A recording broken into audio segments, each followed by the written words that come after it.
On your Thursday episode of Locked On Raptors, the Toronto Raptors fall on a back-to-back to the Indiana Pacers, but Immanuel Quickley and Jonathan Mogbo sure kept things fun.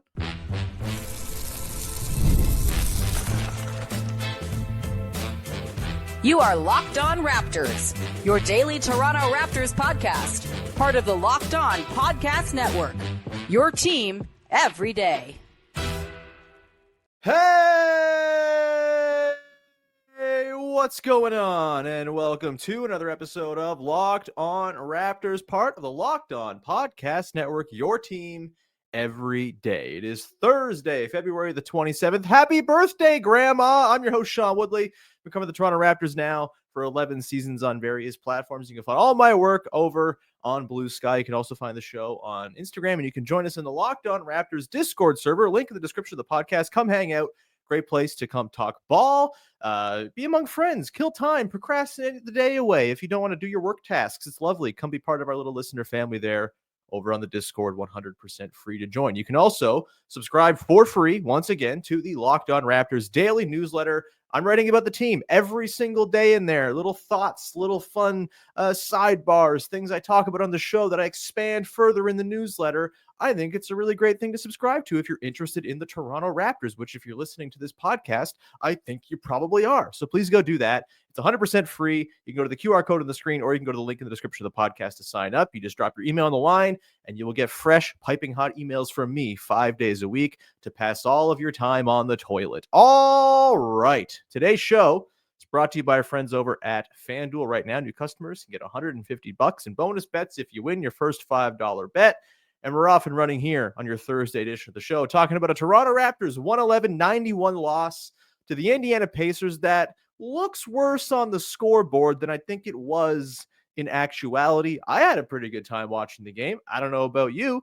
I'm also kind of just in the mode where I'm just happy to be watching fun, functional basketball despite all the losing. There's some fun stuff to get into from this game. We will do that. We're going to talk about how Scottie Barnes not playing in this game highlighted the immense impact of Scottie Barnes in case you needed a reminder. We will also close things out, of course, with the good, the bad, and the with a look at the most interesting statistical race going on with the Toronto Raptors for the rest of the season, among other things. But let's get to the fun stuff from this game, because why not?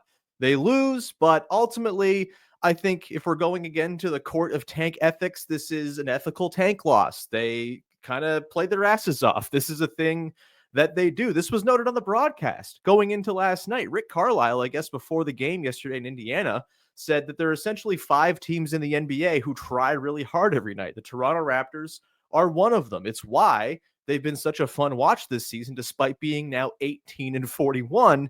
It's just been a really nice thing knowing every single night you're not going to get them dogging it. You're not going to get them mailing in an effort, even if they're outgunned, which they very much were in this game with no Scottie Barnes against a Pacers team that's pretty healthy, their whole starting 5 together. And man, that starting 5 is fun. It makes a lot of sense. Halliburton's grooving again. The Pacers, I'm thrilled that we get to watch the Pacers guilt-free, hoping that they have success after the Raptors traded away the Pacers pick in the Brandon Ingram trade. I don't know, no longer is my emotional well-being tied to the Pacers' downfall. It's wonderful. They're a fun team, and they were a team that was just equipped to beat the Raptors last night, especially without Scottie Barnes, who historically has had a pretty good time playing the Pacers in his career, and we'll get into how his absence was felt. But again, second night of a back-to-back, the team brought it as much as they lost by 20. It never really felt like they were all that far out of it. They made little pushes here and there, kept it sort of within touching distance for long stretches. It kind of fell off the rails in the late third quarter into the fourth. But again, lots of fun stuff. Let's begin with Immanuel Quickley, who popped off the screen for me in this one. Again, was kind of quiet in the first half, a little deferential, a little bit sort of shot shy. Only took, I think, 1 or 2 threes in the first half. Only took 4 threes overall in this game, which if you're going to quibble with something from this one with Quickley, it's certainly that he just did not get enough threes up. The Raptors only take 27 threes in this game. And it's not like the Pacers are some team that's out there launching up 45 threes a game. You'd actually be surprised probably to learn they're in the bottom 10 of three-point volume on the season. They just hit the ones they take. You know, this is a recipe for a lot of the best offenses in the NBA. Actually, I wrote about this earlier in the week in my newsletter. If you want to go check out, I think the Monday newsletter where I talked about 3-point shooting and where the Raptors are at. But back to the Raptors, back to Quickley, despite not taking a ton of threes. Thought there was a lot to really like in this one. He was clearly reinvigorated by the return of Jakob Poeltl and his thunderous screens, which I thought really set Quickley up well to get downhill, to get into the teeth of the defense. And I thought his dribble penetration in this game was fantastic. I thought his rim pressure was pretty good. And he's hitting his twos, man. In this game, he goes 7 of 11, a nice bounce back after a couple games of not hitting his twos. On the season, he's at 46.5% on his twos, which isn't like great by league-wide standards, but that's right in line with his career averages. And, you know, the fact that you can be in line with your career average while your scale and your usage is up the way it is with Quickley is an encouraging sign. And I thought, yeah, there were a lot of really great little flourishes of Quickley kind of doing stuff inside the arc that he's kind of struggled with earlier in the season. And I do think the return of Jakob Poeltl is a big reason why things came a little bit easier.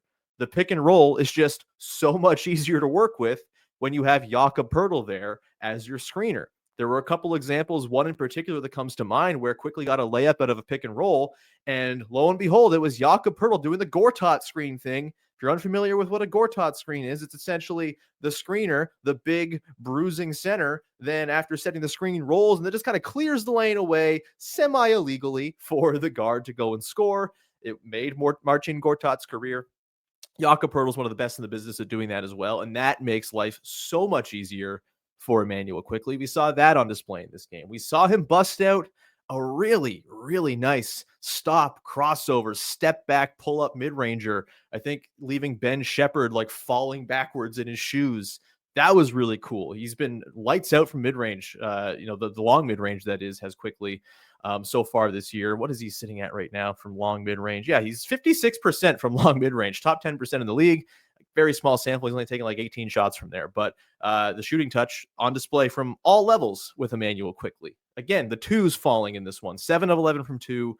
Got to the rim a bunch. There were a couple of really beautiful coast-to-coast finishes. One in particular where he just went like full TJ Ford mode and just went 110 miles an hour down the court, finished through traffic, and then got back. Like, that's the type of stuff with Quickley. Turning on the jets, using his speed, and kind of finishing it off with actual finishes at the rim. We've seen that a couple times, even just this week, where he's gotten out on the run, beat the defense down, but just couldn't finish because one defender kind of threw him off. If he can start converting those, it's a huge, huge game-changing thing for Immanuel Quickley. And then the playmaking in this one, he had just his 6 assists, but he picked up a few more free dinners in this one. I talked yesterday on the show about the number of times against the Celtics that he had really beautiful setups squandered by guys just totally smoking layups or missing super wide open, well-created looks. In this one, same idea, a couple of really beautiful looks. There was one gorgeous high-low, like no-look feed to someone cutting baseline. I think it might have been Ochai Agbaji, and Agbaji just absolutely duffed the shot at the rim. That's going to happen, but over the last 2 games, Quickley's got 14 assists, but per NBA.com, he's got 22 potential assists. Like, that's very nice stuff. He has been a pretty nice agent for creating good looks, and eventually they'll start to fall. They're not always going to miss layups that he's creating and setting up on a platter for guys. I think the playmaking stuff from him has been pretty creative, and I think the overall just sort of getting into the teeth of the defense and forcing, help and rotations and really making defenses think because he's getting those paint touches when he gets downhill. It's been a real highlight for me this week watching Immanuel Quickley. The other guy who stood out in this game was Jonathan Mogbo, who's starting to figure things out when it comes to just not panicking when the ball comes to him inside 10 feet. There are still some janky looking push shots. There were a couple in this game where the touch just looked totally off, never had a shot of going in, leaving it short. I mean, if he's ever going to become like a short roll artist, which I think he has the potential to be with this sort of quick burst in short spaces and his ability to pass out of the short roll. Like, he's a really nice, high vision passer, all of that, good feel. But he's got to make sure that he can actually hit those floaters and that stuff from kind of like 10 feet and around the bucket. He's got to go to the school of Jakob Poeltl on that shot, no doubt. But a lot of stuff in this game to really be encouraged by when it comes to what he was doing, what Mogbo was doing as well. Ask Miles Turner about what Jonathan Mogbo did to him with that glorious little quick cross and just kind of left Miles Turner just like spinning around doing a pirouette in the middle of the floor while Mogbo drove in for a layup. He also had a gorgeous coast to coast, like this play earlier in the season ends up him kicking it out of bounds into like the fourth row, where he just like runs in transition, has one guy in front of him. I think it was Benedict Mathurin.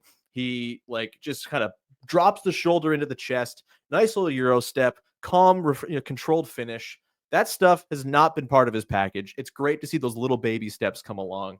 And I do think he's getting a little more comfortable and a little more understanding of the speed of the NBA and where defenders are coming from and how much time he's got or how little time he's got when he gets the ball in close quarters, close to the rim.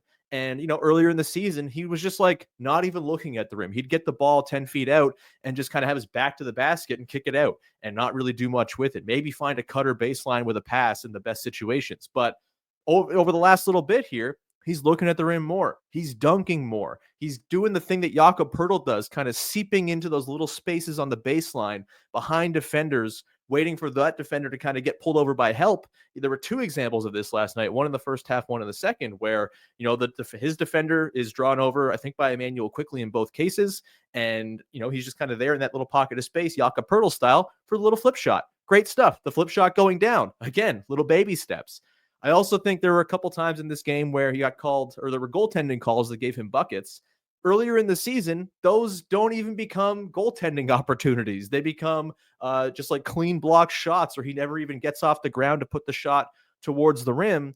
We're seeing like the very slow Pokemon evolution of Jonathan Mogbo from guy who's very scared around the rim with, a pretty bad grasp of timing and where defenders are coming from, how to use his burst and his leaping ability, to a guy who's slowly getting there. Eventually, those calls that are goaltends and close calls are just going to start going down. And so, yeah, I'm pretty encouraged by what we've seen from Mogbo. Obviously, the defensive stuff is awesome. The bar for him to clear on offense is so low. It really is, for him to just be like a functional rotation player. Obviously, he'll have to do more on offense if he wants to, be like a long-term starter or anything like that down the line. But to be just a viable, nice 6th, 7th, 8th man rotation player, he doesn't have to do a whole lot on offense. He just got to finish around the rim, and he's going to be able to stay on the floor because of the passing chops and because of the defense. And we're seeing, again, little tiny baby steps. 16 points for him in this game, 7 of 11 overall, 2 of 2 at the line, 6 boards, 2 steals. He gets lots of really fun steals just in rotation, just swallowing up passes that are trying to sail over his head. Great stuff. We love it. High on Jonathan Mogbo. If you listen to this podcast, you may already know this, but I really like the guy. We're going to come back on the other side and talk about Scottie Barnes, who didn't play in this game. And man, oh man, was it ever felt? We will do that coming up in just 1 second. Today's show is brought to you by our friends over at FanDuel. When the game tips off, NBA action is just getting started, and there's no better way to get in on the action than by going to FanDuel, America's #1 sportsbook. With FanDuel, you can place live bets throughout the game, so even if you miss the opening tip-off and want to bet on a fourth quarter comeback, you can stay in the action. And if you're looking for a bigger payout, you can even combine your live bets into a same-game parlay. Of course, it's not just the NBA. All kinds of stuff on there for you to go peruse. The baseball season's coming up. Maybe you have a hunch. Maybe you think the Chicago White Sox, coming off the worst season in baseball history, are going to go on a surprise run to the playoffs and make it all the way to the World Series. You probably make a lot of money if you throw like $1 down on that. So that's one thing you can do. Or maybe you actually put it down on a good team to win. Either way, you can go and do some futures bets. Of course, I'm a big proponent. If you're going to sports wager, the happiness hedge, where you bet against your team. So if your team loses, you get some money out of the deal. It's a nice thing. You can go do all of that over at FanDuel. Right now, new customers at FanDuel can get $150 in bonus bets if your first $5 bet wins. That's FanDuel.com to join today. FanDuel.com for your shot at $150 in bonus bets. Make every moment more with FanDuel, the official sports betting partner of the NBA. Back at it here on your Thursday edition of Locked On Raptors, talking about a ethical tank loss to the Indiana Pacers that ensures the Toronto Raptors will not finish above 500. Yeah, I know there was some suspense there, but no, their 41st loss of the season. All these losses, if you're counting losses in the tank standings, very crucial as we are inching closer and closer to the buttercream portion of the schedule for the Toronto Raptors, where they play all of the worst teams in the league in succession, and like no good teams remain on the schedule. Hilarious bit of scheduling. I cannot wait to watch all of these competitions between extremely movable objects and extremely stoppable forces. Going to be fun. Scottie Barnes didn't play in this game. Had a hip thing picked up like a little contusion in the game against the Celtics. And look, he's been kind of banged up. He's hurt his ankle. He missed a stretch of the game. What was it, Friday against the Heat? Came back in, looked fine. I think he rolled his ankle again in that Celtics game for a second. He's taken a beating, and credit to Scottie Barnes, man. There's a lot of sort of consternation around the NBA about guys sitting out too much and not playing through stuff and all of that. And like, I generally don't think it's wise to go be a hero when you're not right, to go and play in games if you're like in serious physical danger of doing so, or you have long lasting effects. Scottie Barnes, you think, his ankles seem to be pretty resilient overall. I think the fact that he's played through some of the stuff is very encouraging stuff. Like, it's great to see a guy just kind of go out there, tough it out, even though he's not 100%. If he's like 85, 90%, like, that's part of being a successful NBA player, is knowing how to weather through those little knocks. But yeah, I don't think it's a bad call to sit him out on the second night of a back-to-back after, he picks up a thing and has kind of had a few knocks and bruises over the course of the week.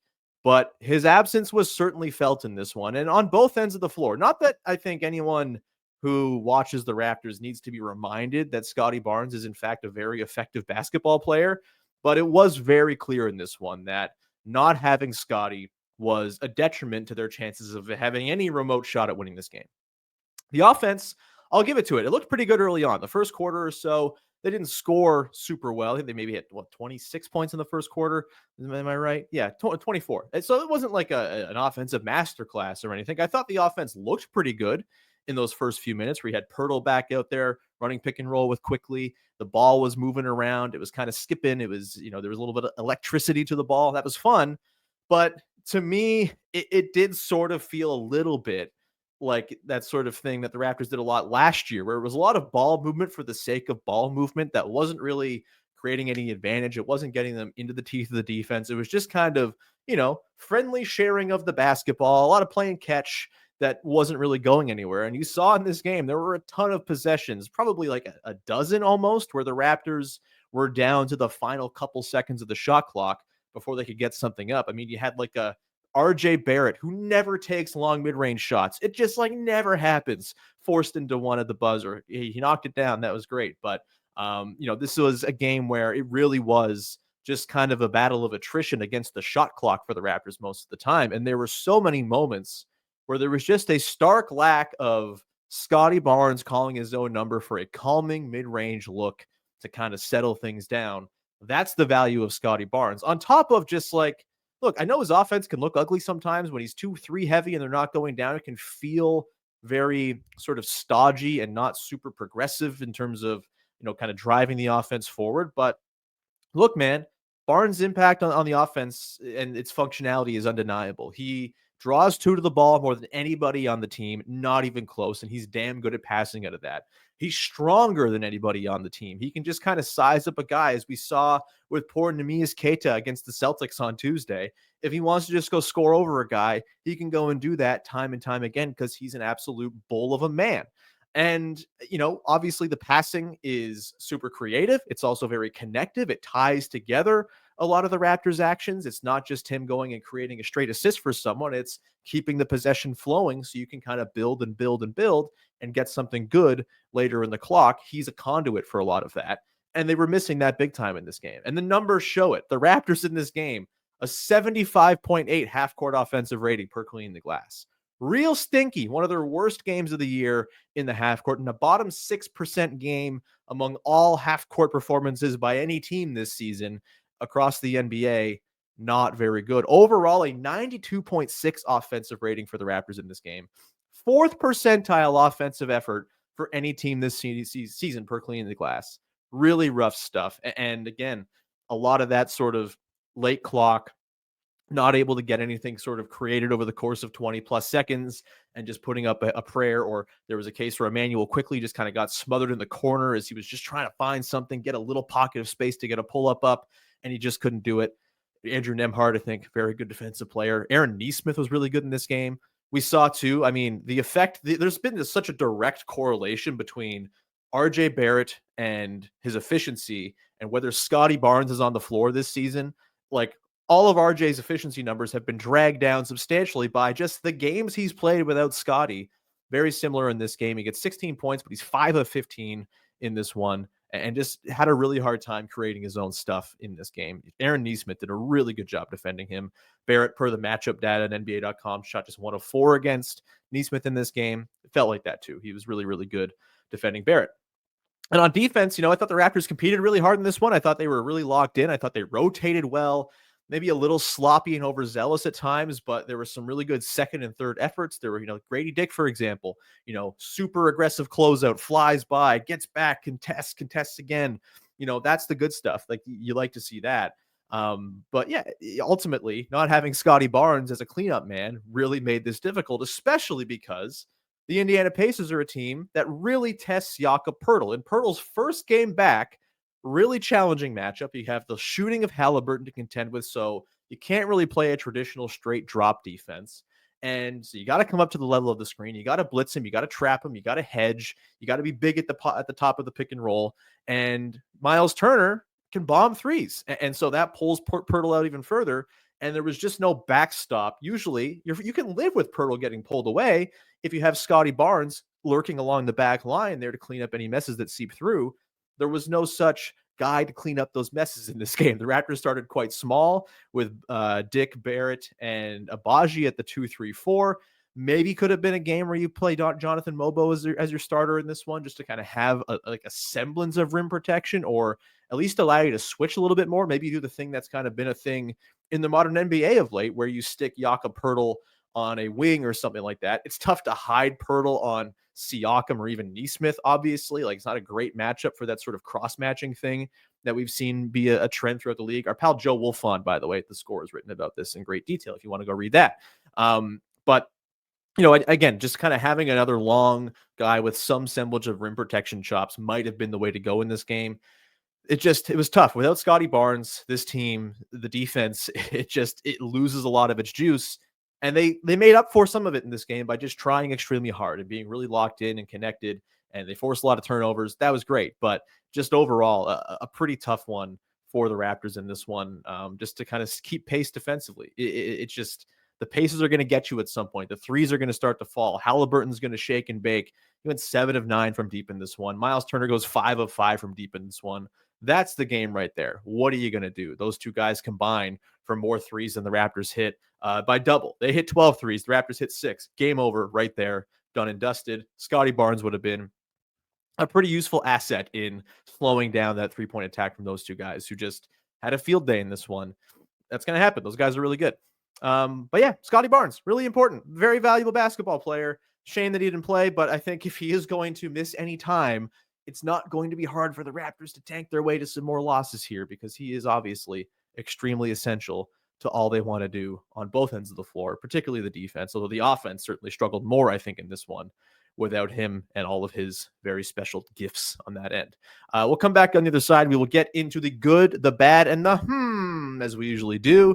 And as mentioned before, we're going to talk about the most interesting statistical race taking shape for the Raptors down the stretch and how Jonathan Mogbo is involved. We'll do that in one sec.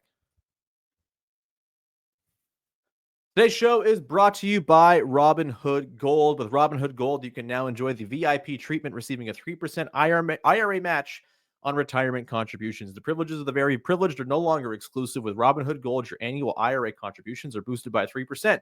Plus, you also get 4% APY in your cash in non-retirement accounts. That's over 8 times the national savings average. The perks of the high net worth are now available for any net worth. The new gold standard is here with Robinhood Gold. To receive your 3% boost on annual IRA contributions, sign up at robinhood.com/gold. Investing involves risk. Rates subject to change. 3% match requires Robinhood Gold at $5 a month for 1 year from first match. Must keep funds in IRA for 5 years. Go to robinhood.com/boost. Over 8 times the national average savings account interest rate claim is based on data from the FDIC as of November 18th, 2024. Robinhood Financial LLC, member SIPC. Gold membership is offered by Robinhood Gold LLC. Wrapping it up here on your Thursday edition of Locked On Raptors. Just a heads up, tomorrow it'll be Toxic Positivity Friday. I'll talk a little bit about where things sit in the Tankathon standings and why I'm just not sweating anything from here to the end of the year, because the Raptors themselves are kind of all right and looking to be pretty darn competitive next year, one way or another. We'll get into that. Plus, look at a couple of prospects in that sort of 6, 7, 8 range where the Raptors very well could be picking if things don't go super well for them in terms of the losing lots of games department down the stretch, as they play a lot of teams that are very good at losing lots of games. But let's get to the good, the bad, and the the way we wrap up every single episode of this here podcast on the heels of a Toronto Raptors basketball game. A thing I liked, a thing I didn't like, and a thing that's got me a little bit interested or intrigued or raising my eyebrows after the latest in Raptors hoops. The good, Jakob Poeltl back. We love Big Yak in these parts, of course, and just really nice to have his screening back in the picture in particular. It was a rough night for the offense, but I thought the best moments for the offense, as I talked about off the top, are when Immanuel Quickley was turning the Jets, turning the corner, getting downhill, and making stuff happen from there, whether it was for himself or for others. And that doesn't happen without the thunderous, very, very just like beautiful screening of Jakob Poeltl, one of the best screeners in all of basketball. Having that back in the mix just makes everything a little bit easier for everybody. We've seen, I wrote about this yesterday in the Locked On Raptors newsletter. If you want to go check it out, some clips, some stats, some thoughts from Darko on the way Immanuel Quickley and Scottie Barnes are linking up in pick and roll. And just like having watched some of those clips and then watching Jakob Poeltl, the difference in the screening ability of Scottie, like Scottie's not like a bad screener, but it's compared to Jakob Poeltl, it's night and day. It's like me setting a screen out there at pickup compared to like Scottie Barnes compared to Jakob Poeltl. He's just the best in the biz, and having that back as a tool to get the offense just into its stuff and get moving didn't bear a lot of fruit in this one, obviously. But again, the best moments of the Raptors offense here were certainly when Jakob Poeltl screens were launching dudes into space and getting downhill and making stuff happen from there. Great to have him back. You know, the touch wasn't there in the push shots. He was just 4 of 8 in this game. Uncharacteristically wayward with the push shot. That's got to just be rust from missing 8 games. I'm sure that'll come back. And I really think that Quickley Poeltl pick and roll combo is going to bear a whole lot of fruit for the Raptors down the stretch and, of course, into the future, more importantly. Again, tough opponent to be thrown back into the fire against with the Pacers. I thought Poeltl acquitted himself pretty nicely. You know, it's just, yeah. What are you going to do, man? He's not supposed to be dancing for 10 seconds in space with Tyrese Halliburton. I thought they were a little too switch dependent in this game. Obviously, the Pacers make you make a lot of tough decisions, and there's not really a great way to guard them. They're a very good offensive team, one of the best in the NBA. They make you make concessions all over the place.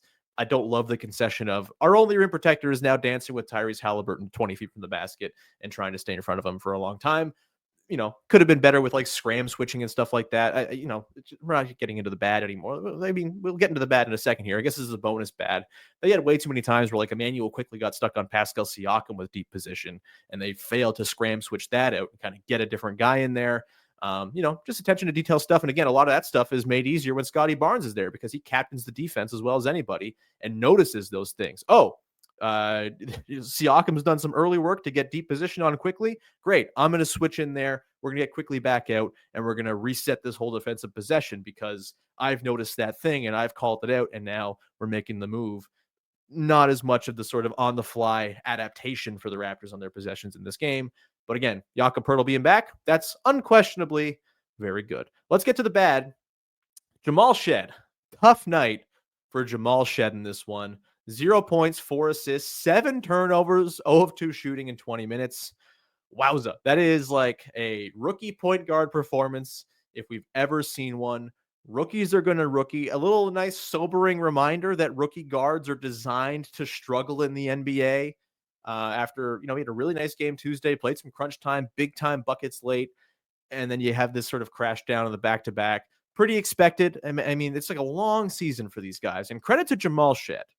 He's shown great bounce back throughout the year. There have been a few times where it's felt like, Jamal Shead's hit the rookie wall. Okay, this is just going to be a struggle from here on out. Maybe go to the G League. Okay.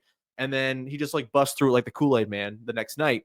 We're going to see a lot of Jamal Shead down the stretch. There are going to be nights where he really struggles. There are going to be nights where he does not. This was one of the former. It is what it is. And let's get to the to round things out here. And to me, this is a big development in the single most important statistical race on the Toronto Raptors, perhaps in all of basketball. I'm not here to judge, but your new Toronto Raptors team leader in dunks. The only important stat is Jonathan Mogbo. As if I needed more reason to love this guy. He now has 39 dunks on the season after last night, surpassing Scottie Barnes at 38. Chris Boucher's at 32. Ochai Agbaji a distant fourth at 26. This is a two-horse race for the number one dunker on the Toronto Raptors. Jonathan Mogbo, Scottie Barnes. There's some actual real implications on the line here, especially for our over-unders contest that you, the listeners, and myself and Vivek Jacob and Sahal Abdi took part in this year, where every year who leads the team in dunks is a question. And I don't think anyone picked Jonathan Mogbo. I think a lot of people picked Scottie Barnes. Wow. Very excited here for Jonathan Mogbo to be climbing up the ranks here. And look, he's dunking more. He's dunking lobs. He's running the floor and dunking. Dunks. I just hope that doesn't get too distracted by all of these dexterous, good footwork, layups and Euro step finishes and finger rolls that he accidentally suppresses his dunk totals. We're seeing him figure himself out as a vertical threat. I think his pick and roll craft as a roll man is coming around. He's not the greatest screener in the world just yet, but he's slipping out really quickly, getting into good position, being a target, getting up for those lobs. There are more dunks to be had here for Jonathan Mogbo down the stretch. And what better way to cap an episode where we talk a lot about how much I love Jonathan Mogbo with more stuff about how much I love Jonathan Mogbo, the dunks king of your Toronto Raptors as it stands right now at 39. Get your bets in now as to who leads the team by season's end. Will be a thrilling race to the finish between Mogbo and Barnes, assuming the Raptors don't shut down Barnes at some point and just hand this one to Mogbo. Either way, thank you so much for rocking with the show. As always, we'll be back again tomorrow. A little Toxic Positivity Friday, a little draft talk. Looking forward to that big time. And we will send you off into your weekend. Right. Until then, follow, subscribe, rate, review. Go to the newsletter, QR code on the screen, link in the description of the podcast. You can join the Discord, link also in the description of the podcast. We'd love to see you become part of our listener family there over on the disc. And tell a friend, subscribe, rate, review. Word of mouth, still a thing with spreading the good word about podcasts. Go do that as well. Very much appreciated. Thank you for rocking with the show. We'll talk to you Friday with another episode of Locked On Raptors. Bye-bye. And he's back on the board.